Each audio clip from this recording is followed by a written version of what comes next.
Hi, my name is Colleen Daw. I'm a junior at Marquette University, and I am reading To Kill a Mockingbird by Harper Lee in honor of Banned Books Week.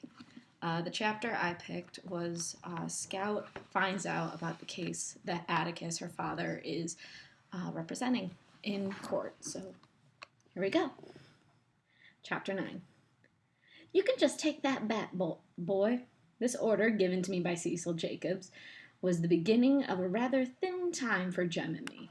My fists were clenched, and I was ready to let fly. Atticus had promised me he would wear me out if he had heard me fighting any more. I was far too old and too big for such childish things, and the sooner I learned to hold in, the better off everybody would be. I soon forgot. Cecil Jacobs made me forget. He had announced in the schoolyard the day before that Scout Finch's daddy defended niggers. I denied it, but told Jem. What did he mean saying that, I asked. Nothing, Jem said. Ask Atticus, he'll tell you. Do you defend niggers, Atticus? I asked him that evening. Of course I do. Don't say nigger, Scout. That's common. It's what everybody at school says. From now on, it'll be everybody less one.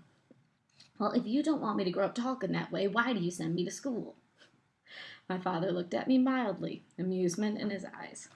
Despite our compromise, my campaign to avoid school had continued in one form or another since my first day's dose of it. The beginning of last September had brought on sinking spells, dizziness, and a mild gastric complaints. I went so far as to pay a nickel for the privilege of rubbing my head against the head of Miss Rachel's cook's son, who was afflicted with a tremendous ringworm. It didn't take. But I was worrying another bone. Do all lawyers defend Negroes, Atticus? Of course they do, Scout. Then why did Cecil say you defended niggers? He made it sound like you were running a still. Atticus sighed. I'm simply defending a Negro. His name's Tom Robinson. He lives in that little settlement beyond the town dump. He's a member of Calpurnia's church, and Cal knows his family well. She says they're clean living folks. Scout, you aren't old enough to understand some things yet, but there's been some high talk around town to the effect that I shouldn't do much about defending this man. It's a peculiar case. It won't come to trial until summer session. John Taylor was kind enough to give us a postponement. If you shouldn't be defending him, then why are you doing it? For a number of reasons, said Atticus. The main one is, if I didn't, I couldn't hold up my head in town. I couldn't represent this county in the legislature. I couldn't even tell you or Jem not to do something again. You mean if you didn't defend that man, Jem and me wouldn't have to mind you anymore? That's about right. Why? Because I could never ask you to mind me again, Scout, simply by the nature of the work. Every lawyer gets at least one case in his lifetime that affects him personally. This one's mine, I guess. You might hear some ugly talk about it at school, but do one thing for me if you will. Just hold your head high and keep those fists down. No matter what anybody says to you, don't you let them get your goat. Try fighting with your head for a change. It's a good one, even if it does resist learning. Atticus, are we gonna win it? No, honey. Then why? Simply because we were licked 100 years before we started is no reason for us not to try to win. Atticus said.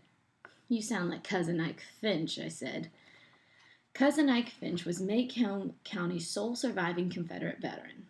He wore a General Hood-type beard, of which he was inordinately vain. At least once a year, Atticus, Jem, and I called on him, and I would have to kiss him. It was horrible.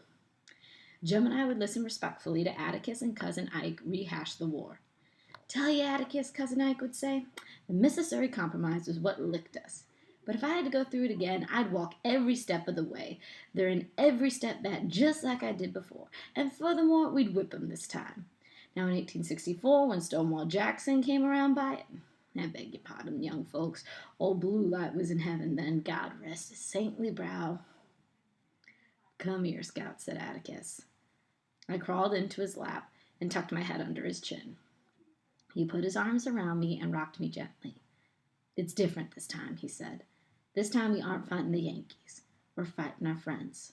But remember this, no matter how bitter things get, they're still our friends, and this is still our home. With this in mind, I faced Cecil Jacobs in the schoolyard the next day. You gonna take that back, boy? You gotta make me first, he yelled. My folks said your daddy was a disgrace, and that nigger ought to hang from a water tank. I drew a bead on him, remembered what Atticus said, and then dropped my fists and walked away. Scout's a coward, ringing in my ears. It was the first time I ever walked away from a fight. Somehow, if I fought Cecil, I would let Atticus down. Atticus so rarely asked Jem and me to do something for him. I could take being called a coward for him. I felt extremely noble for having remembered, and remained noble for 3 weeks. Then came Christmas, and disaster struck.